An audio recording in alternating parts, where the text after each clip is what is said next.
नमस्कार, मैं अर्जुन तुकाराम लाड, टीजीटी हिंदी, जवाहर नवोदय विद्यालय बरपेटा असम। बच्चों, बहुत महत्वपूर्ण जानकारी आपके सामने लेकर आया हूं और वो जानकारी है कि कल ही हमें पता चला कि सीबीएसई द्वारा हमारा जो सिलेबस है 30% सिलेबस कट किया गया है। तो आपके पास ये न्यूज़ पहुंच चुकी है, तभी विस्तार से इसके बारे में जानकारी देने के लिए आपके सामने उपस्थित हूं कि कौन कौन से पाठ हटाए गए हैं, कौन से पाठों का अध्ययन करना है, कौन से पाठों को ज़्यादा महत्व देना है। इसके बारे में एक समुचित जानकारी या विस्तार से जानकारी देने के लिए मैं आपके सामने उपस्थित हूं। देखिए, कक्षा 10वीं विषय हिंदी पाठ्यक्रम ब 2020-21 का पाठ्यक्रम है।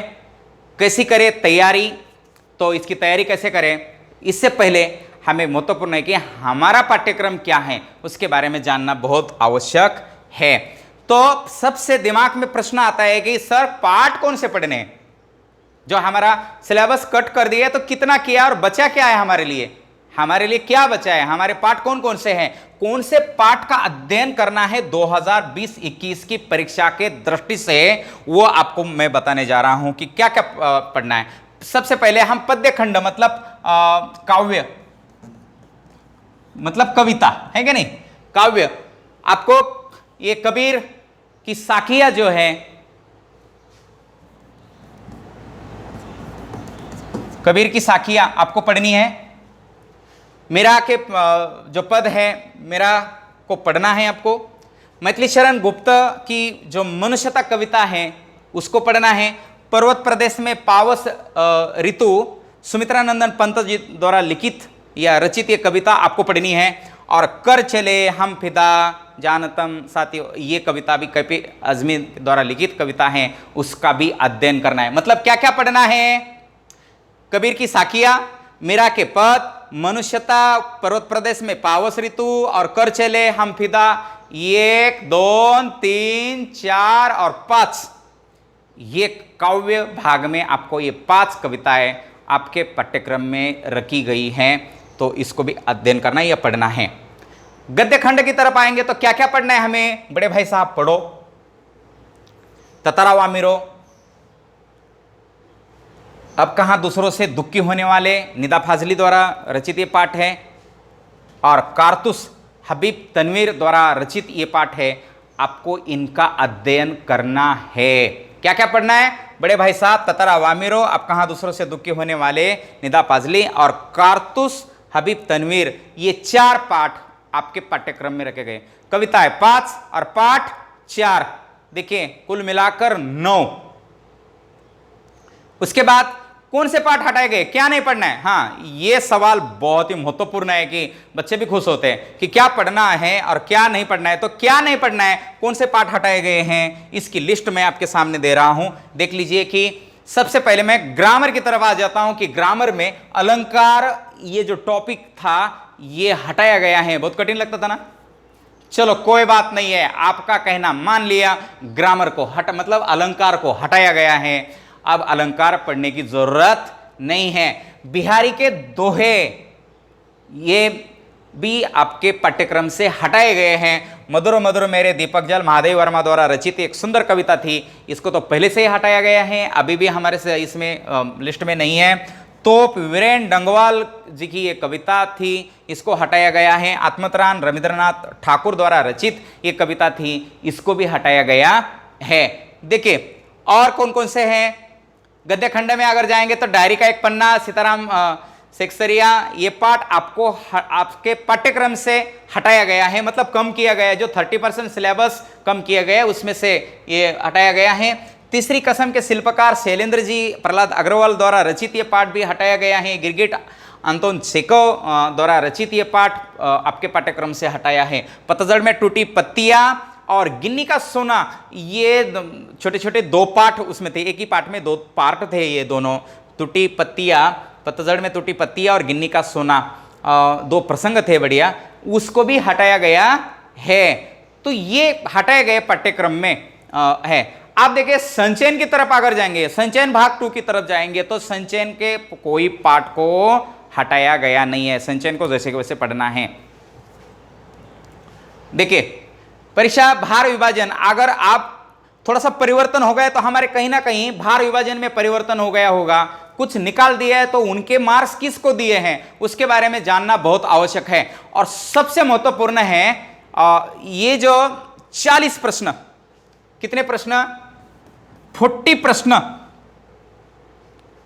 आपको एक एक अंक के पूछे जाएंगे। अब देखिए कितने होते हैं, अपठित गद्यांश बहुविकल्प मतलब एमसीक्यू टाइप क्वेश्चन आपको आने वाले हैं 1 into 10।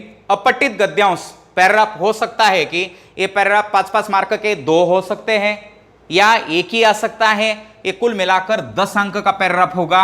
एमसीक्यू टाइप क्वेश्चन पूछे जाएंगे, ध्यान रखें। उसके बाद व्याकरण की तरफ आए हम।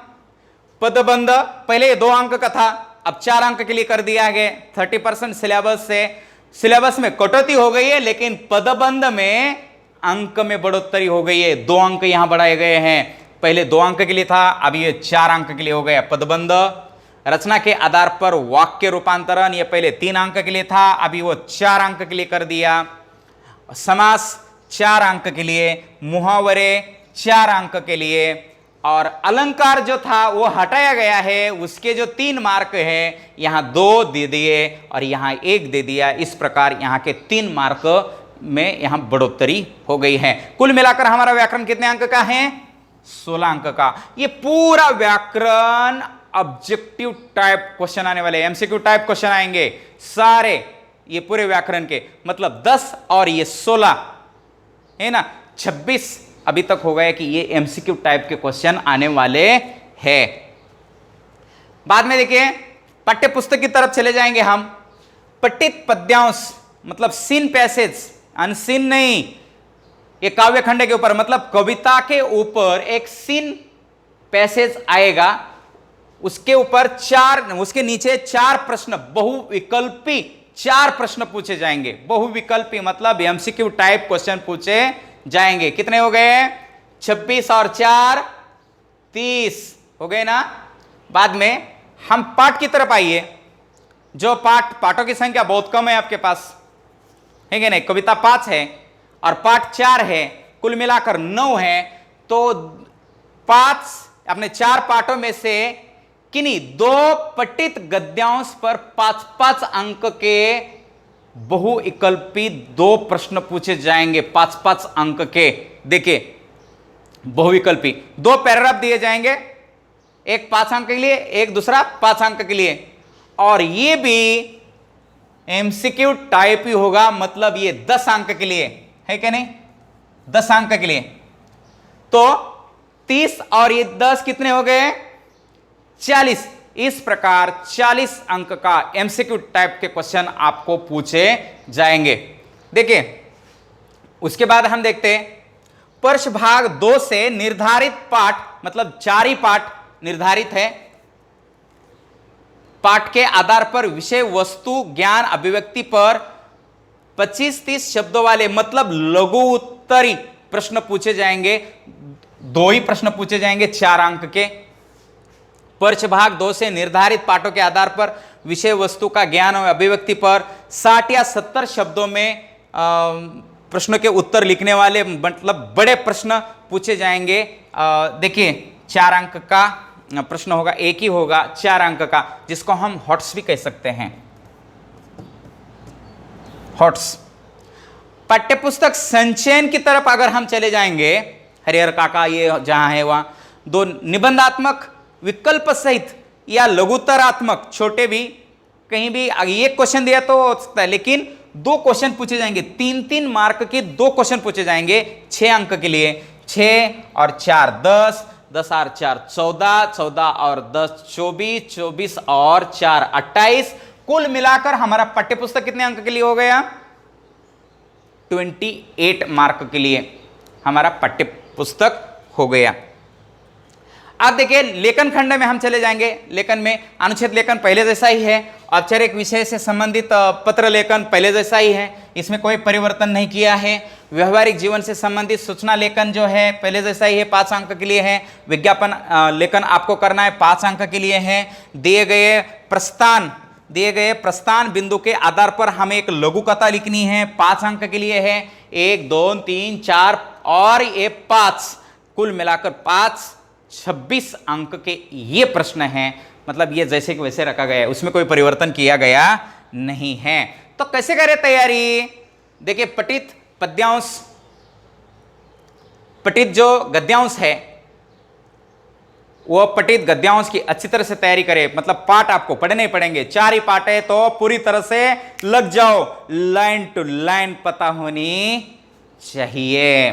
तो पठित पद्यांश है, गद्य खंड है, काव्य खंड है, संचयन है, लेखन है। लेखन भाग हमने देखा है कि ये भी 26 अंक के लिए है, तो इसको भी हम लिख लिख कर तैयारी कर सकते हैं। और संचयन भाग अच्छी तरह से पढ़िए, लेखन कीजिए, गद्य खंड की तरफ ध्यान दीजिए, काव्य खंड की तरफ ध्यान दीजिए। जो बार बार वीडियो आपके पास आ रहे वीडियो देख लीजिए, प्रैक्टिस कीजिए, पढ़िए और एमसीक्यू टाइप क्वेश्चन पर ज़्यादा से ज़्यादा ध्यान दीजिए, क्योंकि 40 अंक का एमसीक्यू टाइप क्वेश्चन इस साल के हमारे बोर्ड क्लास की परीक्षा में आ रहे। तो बहुत ही महत्वपूर्ण या आपके विषय को बहुत आगे लेकर जाने के लिए सबसे महत्वपूर्ण टॉपिक में से ये हमारा हिंदी विषय रहेगा, और क्योंकि इसमें एमसीक्यू टाइप के क्वेश्चन ज़्यादा है। बच्चों अभ्यास के अंग में आप बहुत पढ़िए, लिखिए, उसका चिंतन कीजिए और तभी कहीं आप आगे बढ़ सकते हैं। तो आप घर में हैं तो कैसे रखें अपने मन को, योजना के अनुसार आप तैयारी कीजिए। जो भी आपका टाइम टेबल चल रहा है या ऑनलाइन क्लासेस हो रही है उसके ऊपर ध्यान दीजिए।